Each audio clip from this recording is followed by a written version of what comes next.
아침 저녁으로 좀 바람은 선선해졌습니다만 또 코로나는 계속 또 늘어나고 있습니다.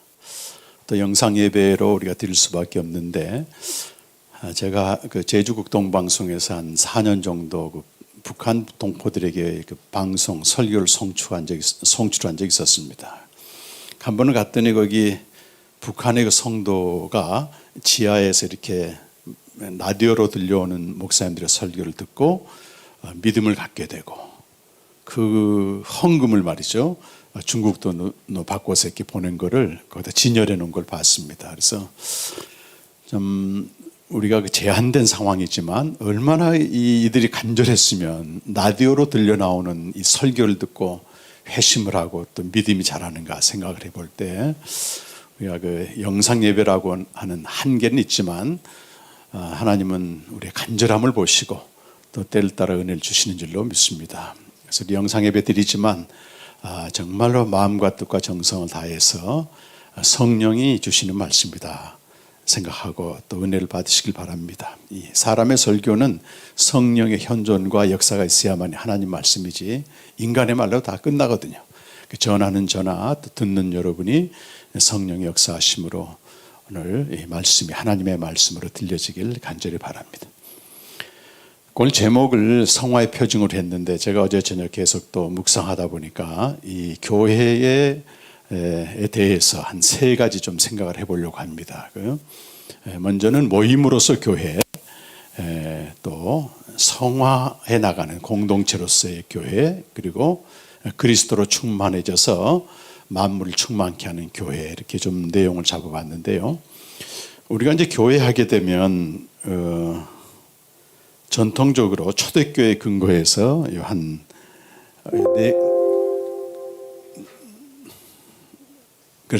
네 가지를 교회의 기능이라고 얘기합니다. 그래서 앞에 있는 것은 이제 그리스어가 되겠고요.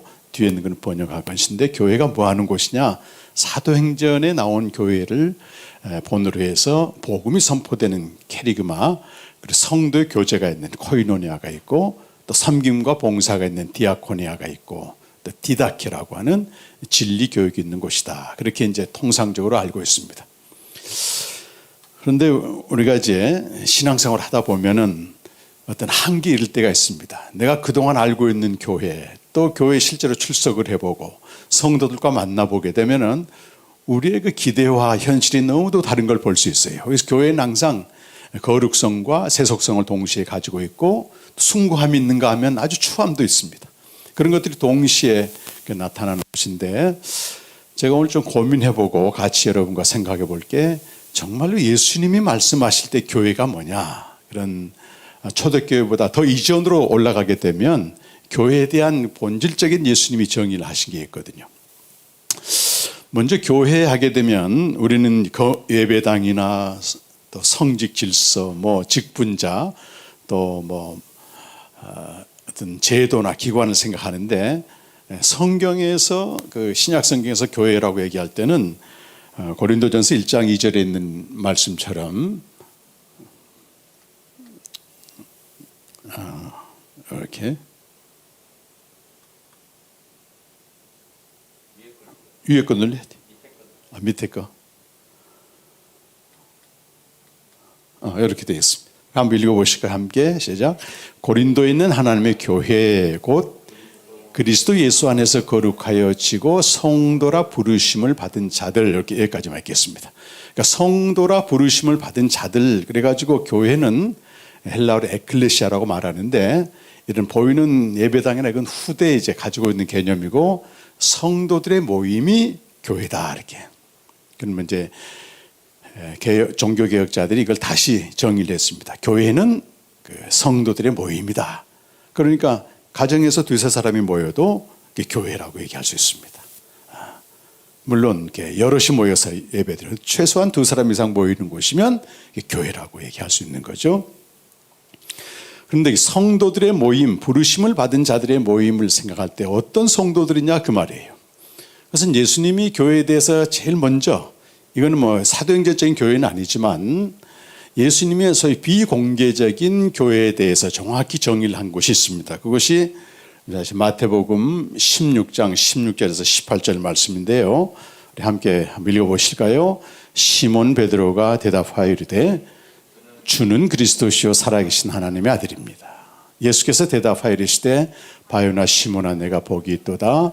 이를 내게 알게 하신 이는 혈육이 아니요 하늘에 계신 내 아버지이시니라. 또 내가 내게 이르노니 너는 베드로라. 내가 이 반석 위에 내 교회를 세우리니 음부의 권세가 이기지 못하리라. 그러니까 지금 베드로가 예수님에 대해서 뭐라고 고백하냐면 우린 주라고 번역되어 있는데 원문에는 당신은 유아더, 당신은 그리스도시다. 그리고 살아계신 하나님의 아들이다. 그 고백을 했단 말이에요. 근데 이 고백이 베드로에게서 나온 것이 아니고 하나님이 그 마음을 감동시켜 주셔서 그 고백을 하게 했다는 거예요.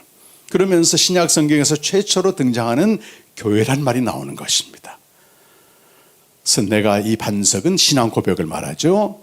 내 교회를 세우리라. 교회의 주인은 그리스도란 말이에요. 하나님의 아들이죠. 근데 그 뒤에 일어난 좀 에피소드를 보게 되면 상당히 우리가 놀라워요. 그 고백을 받으시고 예수님이 그 바로 다음에 뭘 말씀하시는가 하면은 이때로부터 이렇게 말씀하신다고. 시작.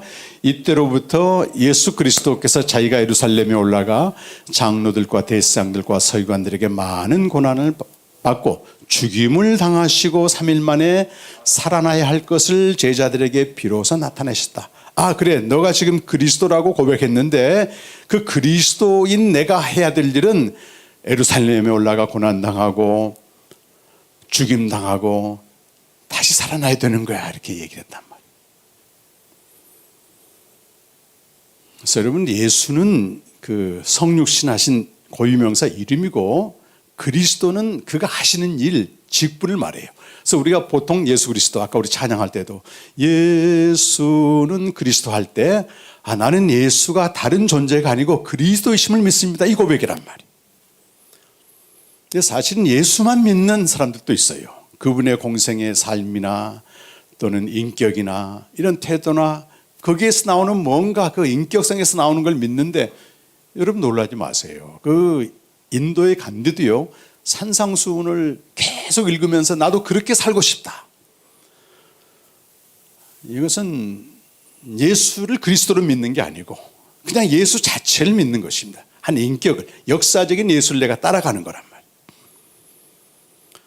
그러니까 예수가 그리스도다.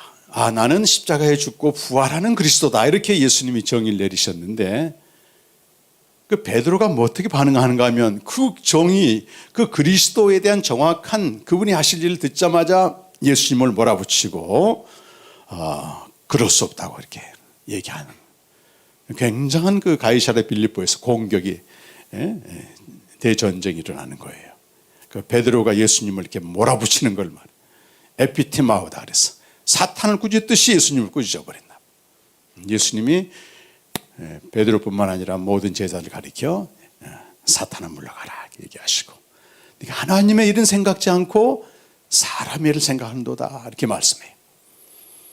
그러니까 예수가 그리스도인 것을 베드로가 어떻게 생각했는가 하면 이 그리스도는 다유당처럼 이 땅에 오셔가지고 우리가 로마 압제로부터 당하고 있는 고통에서 건져주시고 너무 가난하니까 경제적으로 풍요하게 해주시고 불의한 자를 내몰고 사회적 정의를 실현하겠다고 하는 이런 메시아로 알았다. 이런 그리스도로 알았다는 거예요. 근데 그걸 예수님은 그건 인간의 일이다. 사단의 일이다 이렇게까지 공격을 하시는 거예요. 그러니까 예수는 그리스도라고 고백은 하는데 그리스도가 대체 무슨 뜻이고 우리가 어떤 예수를 믿느냐 이거란 말이에요. 요즘 뭐 대선 기간이 돼가지고 여당이든 야당이든 굉장한 그 후보들이 난립하는데 후보들 얘기를 들어보면요 천국이 곧 올 것 같아. 지상 천국이 올 것 같아. 어쩔 때는 그런 생각을 해봤어요.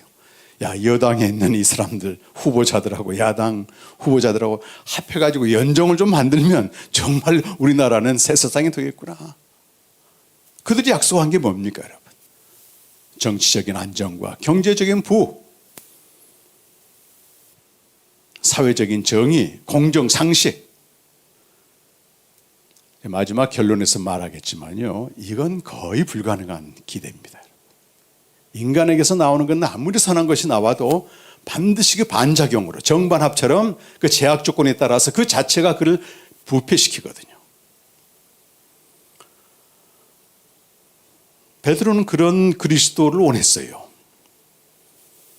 그래서 우리가 예수를 그리스도로 믿는다 그 말은 그의 죽음과 부활에 참여하여서 나의 옛사람이 그리스도와 함께 죽고 새 사람으로 사는 존재, 이런 뜻입니다. 정확히 말하자면 나의 옛사람이 그리스도와 함께 죽고 그리스도의 부활에 연합하여 새 생명을 얻어 새로운 존재로 사는 자, 그들의 모임을 교회라고 말한다는 거예요.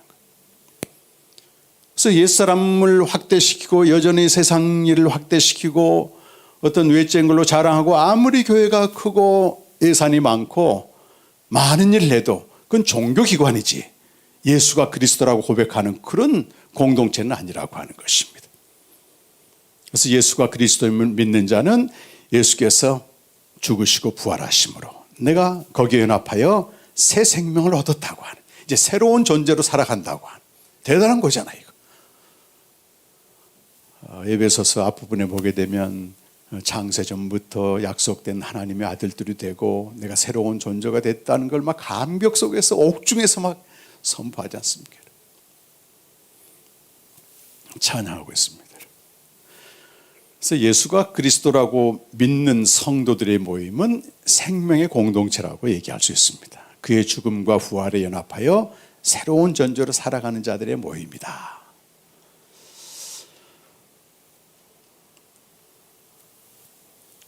그런데 이런 성도들이 모여서 예배도 드리고 기도도 하고 봉사도 하는데 그 궁극적인 목적이 뭐냐?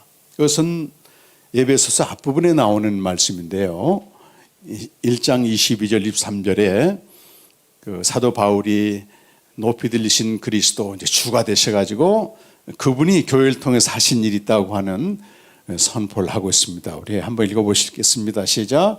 또 만물을 그의 발 아래에 복종하게 하시고 교회의 머리로 삼으셨느니라. 교회는 그의 몸이니 만물 안에서 만물을 충만케 하는 자의 충만함이다. 이게 22절 아래 보게 되면 붉은 글씨로 되어 있는 이 부분이 정확한 번역입니다. 그래서 이 킹 제임스 버전 이런 데는 좀 바로 번역이 되어 있는데 우리는 좀 내용적으로 조금 헷갈리게 번역되어 있어요. 자, 22절에 사도 바울이 이렇게 말합니다. 만물을 그의 발 아래에 복종하게 하셨다. 모든 만물이 우리가 예수는 주 할 때 그리스도께 복종하고 있는 것이고, 그리고 교회를 위하여 그분이 만물의 머리가 되신다. 교회를 위하여 만물의 머리가 되시고 교회는 그리스도의 몸이고 이 만물 안에서 만물을 충만케 한다. 이 모든 만물을 그리스도로 충만하게 하는 것이 교회를 통해서 이루어진다고 하는 것입니다. 자, 이 만물이 충만하게 돼야 될 이유는 지금 창조 당시의 형상이 다 이렇게 깨졌잖아요. 죄와 어떤 사망에 오염된 만물인데, 그래서 로마서 8장 19절 이하에 보게 되면 이 만물이 탄식하고 있다고 하는 것입니다. 그런데 교회를 통하여 하나님이 만물을 충만하게, 무엇으로 충만하게 한다는? 그리스도로 충만하게 한다. 그리스도로 충만하게 한다. 그래서 교회는 이 중립적인 존재는 아니고요. 그리스도로 충만케 되어서 만물을 충만하게 하든지 아니면 세상에 의해서 충만케 된다. 이 세속적인 교회가 되어버린단 말이에요. 세속적인 교회. 예수님이 높이 들리셔서 부활하신 다음에 그분이 하신 일이 내리셨던 그가 곧 모든 하늘 위에 오르신 자니, 이는 그 말은 그 목적을 말하거든요. 그리스도께서 죽으시고 부활하셔서 지금 하늘에 계신데 그분이 하시는 일이 만물을 충만하게 하신다. 높이 들리신 그리스도의 뜻입니다. 이것은 우리 아까 1장 22절과 23절 보게 되면 교회를 통해서 만물을 충만하게 한다. 교회는 성도들의 모임, 곧 생명의 공동체이자 교회라고 하는 모임을 통해서 하나님이 이루고자 하는 것이, 교회를 통하여 그리스도로 충만한 교회를 통하여 만물을 충만하게 한다고 하는 것입니다. 세상으로 나가는 거죠. 교회 안에 갇혀 있는 게 아니고 세상으로 나가서 그들을 죄와 사망과 거짓으로 가득 찬 그곳을 그리스도로 충만하게 하는 것. 그래서 궁극적으로는 세상에 나가야 된다. 만물을 충만케 하는 공동체입니다. 그래서 오늘 좀 핵심적으로 다룰 것은 그 교회 안에서 도대체 무슨 일을 하기 때문에 그들이 그리스도로 충만하게 되고 동시에 만물을 충만하게 만드는가. 그래서 오늘 에베소서 4장 11절에서 16절까지 쭉 말씀을 보시면요. 교회가 먼저는 교회의 성도들이 그리스도로 충만하게 된다. 그러면 12절에 이런 말씀이에요. 12절. 이는 성도를 온전하게 한다. 이 말이 나오고요. 그리스도의 몸을 세운다고 되어 있죠. 성도를 온전하게 한다. 13절에도 온전한 사람을 이룬다 이 말이 나와요. 온전한 사람. 그리고 그리스도의 충만한 경지. 세 번역 성경 보게 되면 아주 정확하게 번역되어 있어요. 그리스도의 충만한 경지에 이르게 된다. 그러니까 성도가 온전하게 되고 온전한 사람이 되고 그리스도의 충만한 경지에 이르게 되고 그래서 범사의 머리 대신 그리스도께 도달하라고 하는 것입니다. 성화의 표준을 간단히 말하면 예수 닮기와 예수 따름 두 가지로 얘기합니다. 교회는 뭐 하는 곳인가? 이 불완전하고 연약하고 은혜로 구원받은 이들이 함께 모여서 교제하고 복음을 듣고 말씀을 나누고 이런 모든 과정을 통해서 뭐가 되어 간다는 거예요. 온전한 사람이 되어 간다. 그리스도의 충만의 경지에 이르게 된다. 그래서 11절 말씀 보시게 되면 여기 그가 그는 높이 들리신 그리스도께서 어떤 사람은 사도로 세우고 어떤 사람은 선지자로 어떤 사람은 복음 전하는 자로 어떤 사람은 이 목자와 교사로 세우셨다 그 말이에요. 그리고 12절 보면 그 목적이 바로 온전한 사람, 온전한 성도, 그리스도의 충만한 경지에 이르는 사람으로 만들어 가도록 이런 교회 안에 은사를 따라서 많은 사역자들이 있는데 그들이 존재하는 것은 그 사역자 자체가 목적이 아니고 그들의 수고와 사역을 통해서 성도 각 사람이 온전한 성도로 세워지는 거예요. 세워지는 겁니다. 세워지는 겁니다.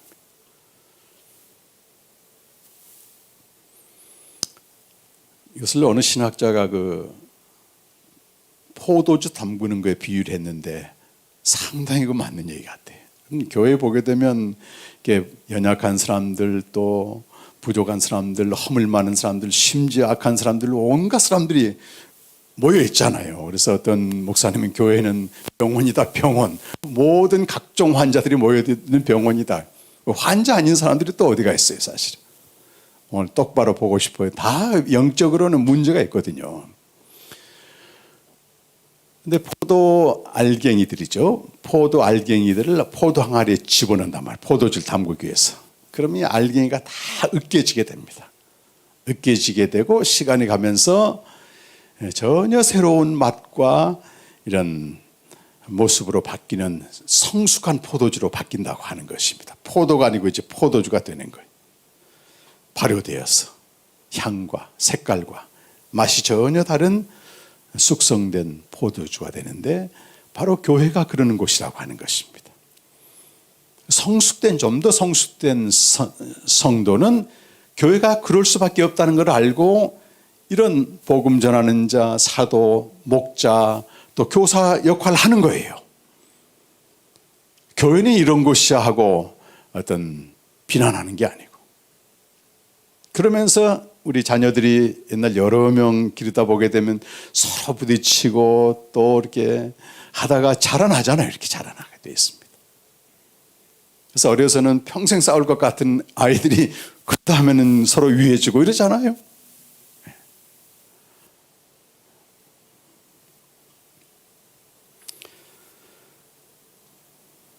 그래서 교회가 이렇게 온전한 성도를 만들어 가는데 16절 제가 새 번역으로 다시 한번 정리를 해봤는데요. 새 번역 성경, 표준 새 번역 성경 이렇게 표현되어 있어요. 우리 개역 개정은 조금 어렵게 번역이 되어 있어요.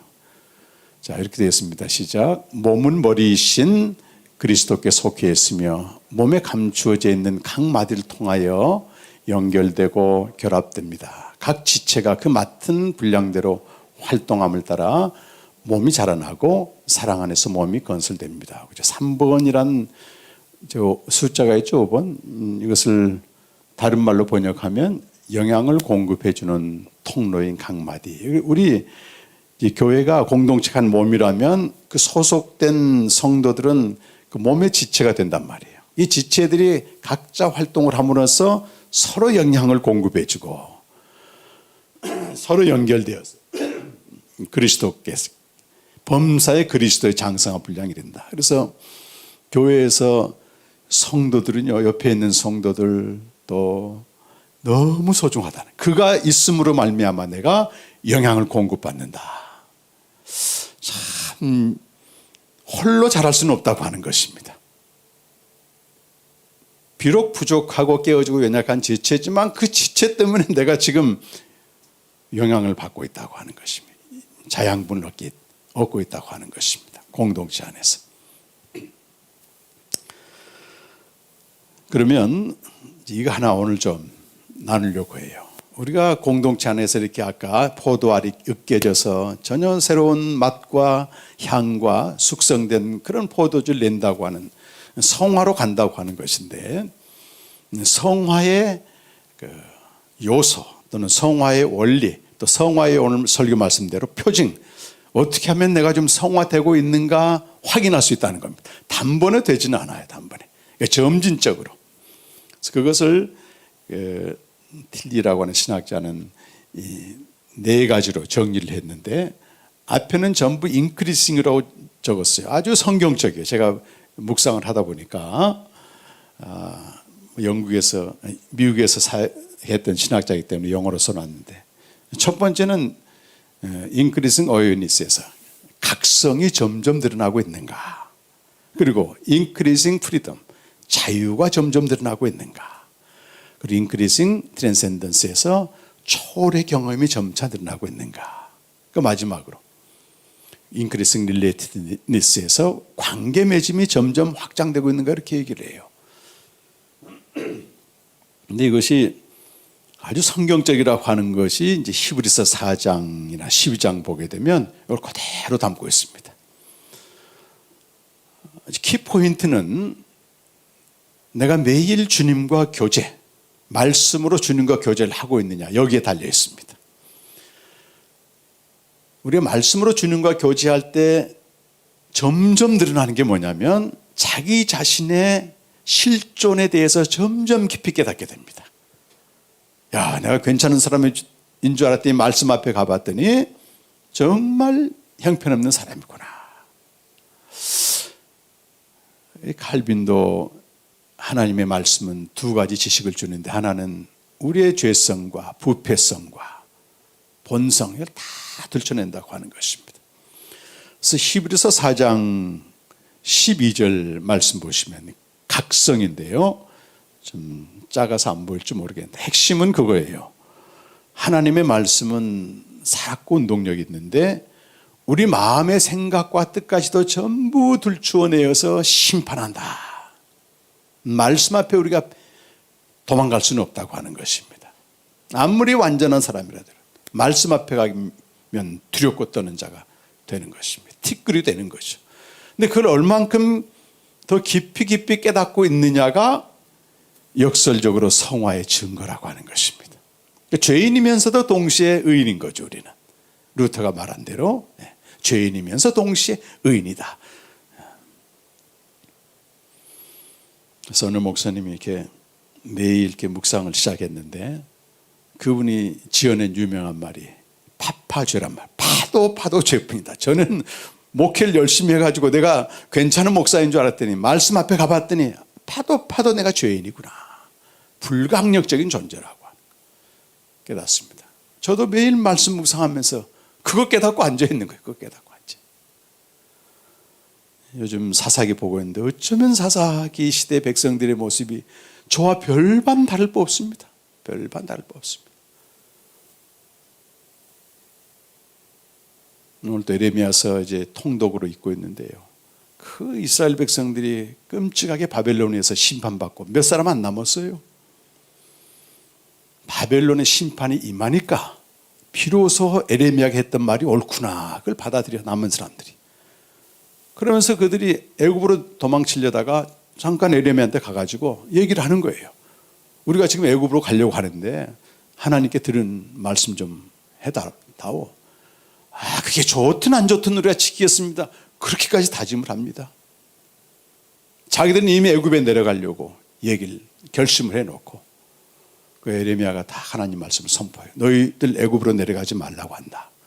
가면 다 죽는다고 한다. 그러니까 그 사람들이요, 조금 전만 해도 반드시 지킨다고 했는데 이거 거짓말이야, 거짓말. 아무개 사주를 받아서 우리 못 가게 하려고 거짓말하는구나. 그게 남의 얘기가 아니고 말이죠. 어쩌면 심판받았으면서도 불구하고 하나님의 말씀을 달면 삼키고 쓰면 뱉는 그런 본성이 있다고 하는 걸 이렇게 보여주시는 거죠. 보여주십니다. 지난 금요일 날은 이렇게 사사기 묵상하는데요, 그 이방 여인 야엘이 가나안 장군이 시스라를 말뚝으로 방망을 해가지고 관잔으로 죽이잖아요. 아주 연약한 여인의 손을 통해서 하나님이 강력한 시스라를 죽입니다. 그런데 그것도 모르고 시스라의 어머니는 내 아들이 어찌 안 오는 거 하면서 통곡을 하고 있으니까 시녀들이 얘기를 해주는 거, 걱정하지 말라, 지금 처녀들도 데려올 거고 좋은 옷을 지금 챙겨오느라고 좀 늦을 거다. 그 어머니가 맞다는 거예요. 이건 완전히 망상이죠, 망상. 그러면서 또 영적 전쟁이 치열한데 관심이 내 어디겠는가, 또 주님이 알려주시는 거예요.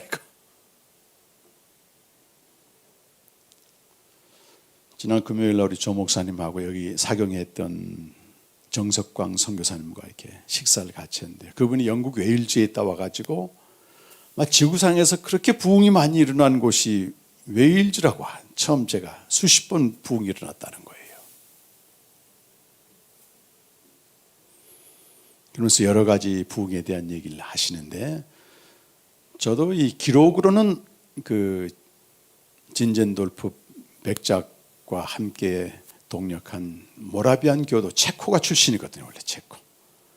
얘기를 들었는데 그날 모라비안 교도 얘기를 듣는데 너무 가슴이 이렇게 쟁여오는 거예요. 이들은 하여간 은혜 받고 충만하면 다 선교사로 나가는 거, 젊은이들이. 대부분 식민지들이니까 나갈 수 있었는데 그 서인도 제도만큼은 선교사들을 아예 못 오게 막았다는 겁니다. 선교사들이 다 순수한 건 아니고 당시 기록을 보게 되면 노예상도 좀 했거든요. 그 선교사들을 안 받아들이네. 거기 들어갈 수 있는 길은 자기가 노예로 팔려야 된다는 거예요. 그런데 이들은 스스로 노예로 팔리는 걸 주저하지 않았다는 겁니다. 그러면서 노예로 팔리면서 거기서 노예 생활을 하며 복음을 전하겠다는 거예요. 그들이 노예선을 타고 출발할 때 말이죠, 다시 볼 수 없는 가족들과 친지들한테 외쳤던 말이 죽임당한 어린 양이 보상을 받을 거라고 외쳤다고 하는데, 정말 자기를 위해 살지 않아. 그들은 벌써 300~400년 전의 사람인데 지금도 살아서 우리와 똑같은 예수 그리스도를 믿은 사람이잖아요. 이들 앞에서 너무 부끄럽고 말이지. 이런 말씀 앞에 가고 보게 되면 우리의 선함도 나타나지만 우리의 비참성도 나타나게 되고, 하나님의 은혜가 없으면 한시도 살 수 없는 그런 각성이 더 늘어난다고 하는 것입니다. 드러난다고. 그 두 번째가 인크리징 프리덤이라고 자유의 확대거든요. 이거는 우리가 죄에 대한 각성, 실존에 대한 각성을 깨달으면 깨달을수록 거기에 멈춰버리게 되면 그야말로 이건 자기를 포기하는 상태가 되고 자기를 놔버리게 되는 겁니다. 나도 용납할 수 없는 나다 이러면서 끝장낼 수 있어요. 그런데 히브리서 4장 14절과 15절 말씀 보면 그런 우리를 그리스도께서 어떻게 대하시는가 그대로 체휼해 주시고 다 용납해 주신다고 하는 거예요. 그래서 말씀이 우리를 고발하고 상황이 우리를 정죄할 때마다 거기에 멈춰버릴 게 아니고 하나님 행하신 일, 그 아들을 통해서 행하신 일, 오늘 8.15 포로된 자에서 자유케 하시는, 우리 스스로 빠져나올 수 없는데 하나님이 그 아들을 통해서 자유케 하셨다고 하는 자유가 더 많이 드러나는 겁니다. 그래서 이 루돌프 오토는요, 이 두 가지 경험이 동시에 온다는 건데, 하나님 앞에서의 두렵고 떨림의 이 체험과 그와 동시에 말할 수 없는 황홀감이 동시에 온다고 하는, 이게 살아있어야 됩니다. 오늘 우리 예수는 그리스도, 예수는 주, 영이신 하나님께 예배하자 했잖아요. 그 영이신 하나님은 우리가 볼 수 없는 하나님이에요. 하나님과 우리 사이에는 무한한 질적 차이가 존재합니다. 그래서 우리가 그 하나님 앞에 나간다고 하는 것 자체가 이건 사실 말도 안 되는 거예요. 이건 무한한 경험이 있는데 그 하나님의 아들을 통해서 우리에게 오신다고 하는 겁니다. 나도 용납할 수 없는 나를 받아주신다고 하는 건 황홀감이에요. 그래서 경외감과 황홀감이 없는 예배는 이거는 완전히 화석화된 의식이나 똑같다. 이런 예배를 하나님이 원치 않으신다는 겁니다. 매일 아침마다 말씀 앞에 나가면 이런 걸 부분적으로 경험하게 돼요. 그래서 로마서 5장 20절 21절에는 말씀은 우리 죄를 더 깨닫게 하고, 그래서 깨달은 죄가 많은 곳에 은혜는 더욱 넘친다고 하는 역설적인,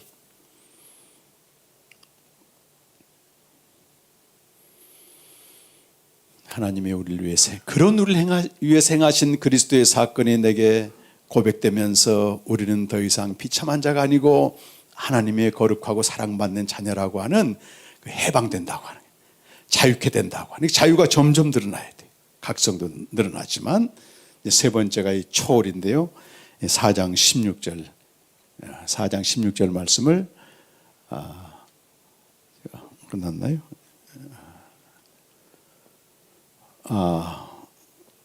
여기 이 부분을 제가 세 번역으로, 전체 세 번역으로 옮긴 건데 이렇게 되어 있어요. 그러므로 우리가 담대하게 은혜의 보좌로 나아갑시다. 그리하여 우리가 자비를 받고 은혜를 입어서 제때에 주시는 도움을 받도록 합시다. 이건 전에도 제가 한번 때를 따라 돕는 은혜를 라는 제목으로 말씀을 전한 거 기억나실 겁니다. 그런 그리스도는 우리를 자유케 하시고 죄를 용서하실 뿐만 아니고 우리를 어디까지 인도하시는가 하면 은혜의 보좌 앞까지 데리고 가신다고 하는 겁니다. 요한복음의 언어로 말하면 아버지 집까지 데려간다. 히브리서 말씀으로 하자면 생명의 길을 지나 하늘 성소까지 인도하신다. 그래서 거기서 은혜와 자비라고 하는 쌍개념, 인자와 신실이라고 하는 쌍개념, 은혜와 진리라고 하는 쌍개념, 하나님의 본질을 우리에게 부어주시게 된다고 하는 것입니다. 그럴 때 우리는 이 상황이 아무리 험난하고 설령 끔찍해도 그 상황으로부터 초월하게 된다. 여러분, 이 초월의 은혜는 기독교만 있는 은혜입니다. 놀라운 거예요. 생명의 효력이 초월의 은혜로 나타나가, 초월의 은혜. 상황은 죽을 것만 같은데 이상하게 알 수 없는 자유가 있고 평강이 있고, 상황에 지배당하는 것이 아니고 상황을 초월해서 누리는, 세상과 나는 간 곳 없고 구속한 주만 보이도다. 이런 주 안의 기쁨 누림으로, 크로스 벼사는 이걸 매일 경험해. 마음의 풍랑이 잔잔하니 세상과 나는 간 곳 없고 구속한 주만 보이는, 영생의 실제입니다. 이건 매일 걸어 나가는, 희한하죠? 로마서 8장 35절 이하에 그 무엇도 끊을 수 없는 상황, 사랑, 하나님의 사랑. 상황은 환난이나 핍박이나 공고나 죽을 것만 같은 상황이에요. 그런데 우리를 사랑하시는 그리스도 하나님으로 말미암아 우리가 지배당하지 않고 넉넉히 이기느니라. 이 초월의 경험이 조금씩 늘어난다고 하는 거예요. 조금씩 늘어나. 그럼 마지막에 관계 맺음이 점점 늘어나게 되는 것입니다. 히브리서 아까 여기 12장 14절 읽었는데 우리 함께 다시 한번 읽어보겠습니다. 모든 사람과 더불어 화평함과 거룩함을 따르라. 이것이 없이는 아무도 주를 보지 못하리라. 그러니까 처음 세 가지, 각성이 늘어나고 자유가 늘어나고 초월의 경험이 늘어날 때 그들이 세상과 관계하게 되면 점점 관계 대상이 늘어나게 된다. 전에는 절대 내가 요만큼만 그 사람을 인정할 수 있어. 이런 사람들만 받아들일 수 있었는데 점점 늘어나 확대가 된단 말이지. 용납받을 수 없는 내가 용납받았으니 용납할 수 없는 사람을 내가 용납하게 돼. 점점 늘어나게 되는 겁니다. 저도 벌써 이제 생명의 교제를 한다고 한 지가 14년 됐는데요. 정말 오래 걸립니다. 이렇게 보니까. 중요한 건 내가 지금 하고 있느냐 안 하고 이거 점점 인크리즈라는 말이 그렇게 위로가 된다. 위로가. 전에 같으면 전혀 저 사람 관심조차 저런 사람 다 끊어버려. 점점 늘어난다고. 이건 사람과의 관계뿐만 아니고 모든 대상과 마찬가지입니다. 피조세계와도 마찬가지고 동시대의 고난을 받고 고통받고 있는 이들에게 연대감을 느끼게 되고 그들과 함께하는 가장 위험한 게 이 세 가지, 자기가 얼만큼 끔찍한 죄인인가 각성하지 못하고 복음 안에서 자유가 없고 초월의 경험이 없는 가운데 선행과 정의를 실천하려고 하는 게 굉장히 위험한 겁니다. 그는 거의 100% 죄의 세력에 의해서 낚아채임을 당해가지고 자기를 파괴하는 쪽으로 가버리는 것입니다. 자기만 파괴하면 괜찮지. 다른 사람 삶까지도 완전히 파괴시켜버립니다. 그 정석광 선교사님 그 얘기 하시더라고요. 자기는 운동권이었다는 거예요. 목사님 아들로서 어려서부터 내가 선을 행해야 되고 의롭게 살아야 되고 아주 이 정의와 정의의 투사로서. 근데 막상 사회를 보니까 그게 아니니까 당연히 운동권으로 갔다. 근데 남는 거는 이 분노와 이 시기와 격동함만 남더라. 자기를 파괴해버린다는 거예요. 근데 군대 가서 예수님을 만나고 완전히 이렇게 회심을 한 거예요. 그게 아니구나 이게.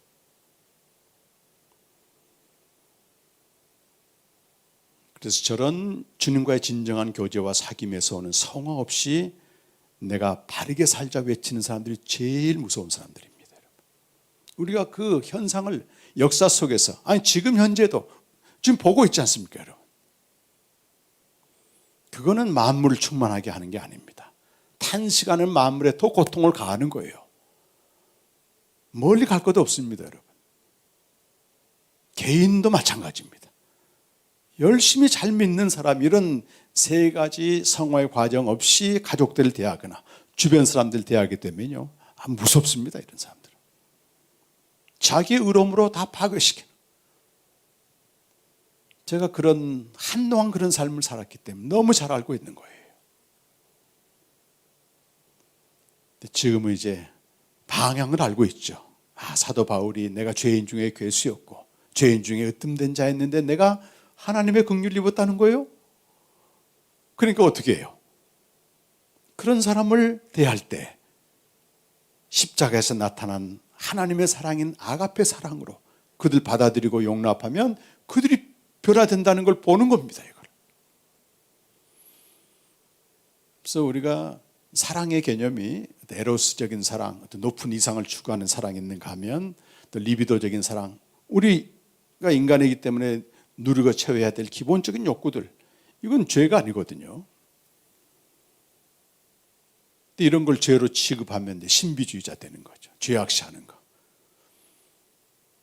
그 인간 사회에서 필리아 사랑, 나와 대등하게 관계하고 이 우정을 쌓고 통할 수 있는 사람, 이건 인간 세상의 사랑이지만 하나님의 사랑을 얘기할 때 헬라어로는 아가페라는 아가페.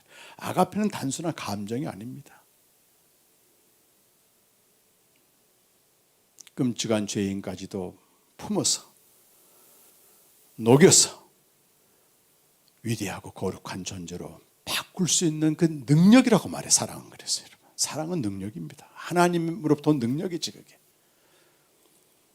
그러나 사랑하는 자는 당연히 예수님처럼 상처를 입습니다. 상처를 입지만 다른 사람을 살려내는, 내가 상처 입으면 감당 못하지만 내 안에 그리스도께서 그 일을 해나가시기 때문에 사랑 안에는 두려움이 없다고 얘기하는 거예요. 이것이 바로 그리스도로 충만해져서 만물을 충만케 하는 교회 공동체입니다. 그래서 우리 기존에 알고 있는 또 믿었던 틀을 조금씩 부숴가는 게 성숙입니다. 성숙. 우리 제 나이 때 많이 읽었던 것이 책이 헤르만 헤세의 데미안이란, 굉장히 이거는 성장 소설이거든요. 아주 율법적인 가정에서 반듯하게 자란 싱클리어가 세상에 나와가지고 완전히 어둠 속에 들어가 상급생인 데미안을 만나서 이제 다시 돌아오려고 하는데, 그 어둠 속에 있으면서도 빛을 갈망하고 또 빛 가운데 있으면서도 그 어둠을 갈망하는 그런 모순된 자기의 모습을 보는데, 어느 날 꿈을 꾼단 말이에요. 새가 그려진 그림을 태우는 이 꿈을 꿉니다. 그런데 그 새가 살아나가지고 자기를 잡아먹으러 오는 거야. 이게 너무 희한해가지고 자기의 멘토격인 데미안한테 이걸 써보내니까 데미안이 이런 답장이 왔어요. 그 소설의 하이라이트거든요. 새는 알을 까고 나온다. 새는, 그 알은 세계를 말한다. 다시 태어나려고 하는 자는 세계를 파괴해야 된다. 이렇게 얘기해. 그때 새는 알을 깨고 신을 찾아 나가듯이 그 신은 아브라사스다, 이렇게 얘기하는데, 우리가 기존에 알고 있던 어떤 신앙의 개념이나 이런 당연히 또는 익숙하게 해왔던 신앙생활, 또 교회, 이런 부분에 대해서 한 번은요, 새가 알을 깨고 나가듯이 뚫고 나가야 됩니다. 저는 그 시기가 바로 지금이라고 봐요. 코로나, 이것이 사망적으로 우리를 옥죄했지만 정말 한번 알을 깨고 나갈 수 있는 그런 계기거든요. 그래서 교회에 대해서 다시 한번 고민해보고, 또 나는 성화 어디쯤 가 있는가 고민해보고, 하나님의 은혜를 구하고, 그렇게 되면 이 코로나 기간을 얼마큼 우리는 더 의미 있고 충만하게 보낼 수 있거든요. 그래서 다시 만날 때는 그 인크리징 네 가지가 전부 조금 상승된 모습으로 우리 다시 대면교제하기를 바랍니다. 한 걸음 한 걸음. 그래서 오늘 좀 여러분과 찬양할 내용에 한 걸음 한 걸음 주 예수와 함께, 이 예수 닮기와 예수 따름이 두 가지 기억하시고, 교회는 이런 예수를 그리스도로 고백하는 생명의 공동체고 또 성화 공동체고, 우리가 다 부족하지만 함께 모여서 주님과 교제해 나감으로 점점 변화되어가는, 그리하여 만물을 충만케 하는 충만의 공동체라고 하는 걸 기억하면서 우리 함께 한번 찬양하시겠습니다. 주와 같이 길 가는 것 즐거운 일 아닌가. 우리 주님 걸어가신 발자취를 밟겠네. 한 걸음 한 걸음 주의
예수가 그리스도라고 하는 그의 죽음과 부활을 통해 생명을 얻게 된 이 공동체임을 참 감사하고요.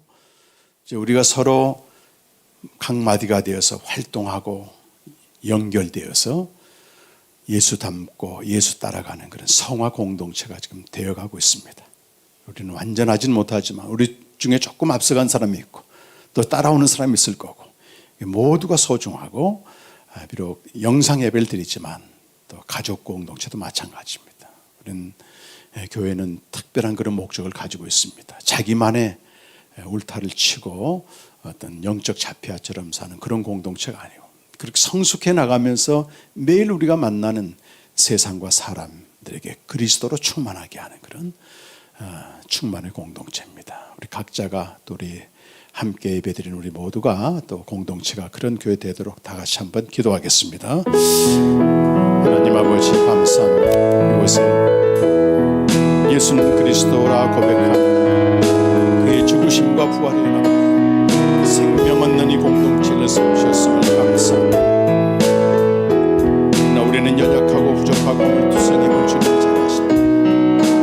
우리의 존재가 새로운 존재가 되었습니다. 그리스도 안에서 새로운 피조물이 되는 날마다 서로 한마디가 연결되고 결합되어 가면서 주님을 닮아가고 주님을 따라갈 수 있는 성화의 공동체가 되게 하시고 주님 이 시간 또한 바라기는 이들을 통해서 교회를 통해서 만물을 충만케 하시고 하나님의 뜻이 이루어지길 간절히 원하옵나이다. 주님 긍휼을 베풀어 주시고 이 공동체를 통해서 놀라운 일을 행해 주시고 지금도 행하고 계심을 믿고 앞으로도 계속해서 일하실 주님을 기대합니다. 성령님 역사하여 주시옵소서.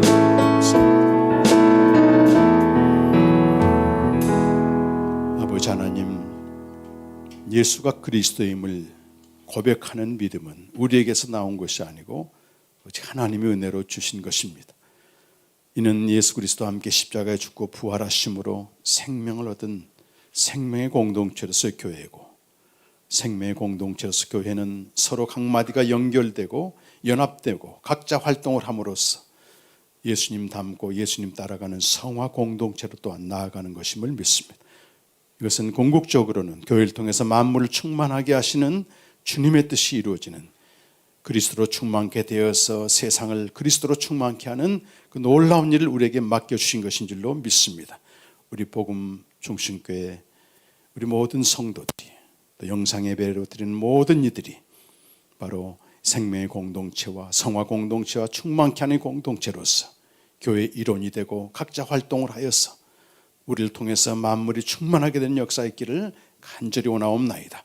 지금까지도 주님이 일하셨고 또 앞으로 지금도 일하시고 앞으로도 계속해서 일해 나가실 줄로 믿습니다. 지금은 영상 예배드리지만 다시 만나 대면 교제를 했을 때는 더 성화된 모습으로 더 증가된 모습으로 더 주님 닮아가는 모습으로 주님 따라가는 모습으로 만나게 하여 주시옵소서.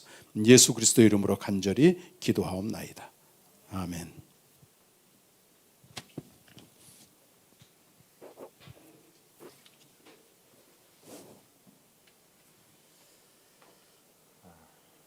네, 처음 극동방송에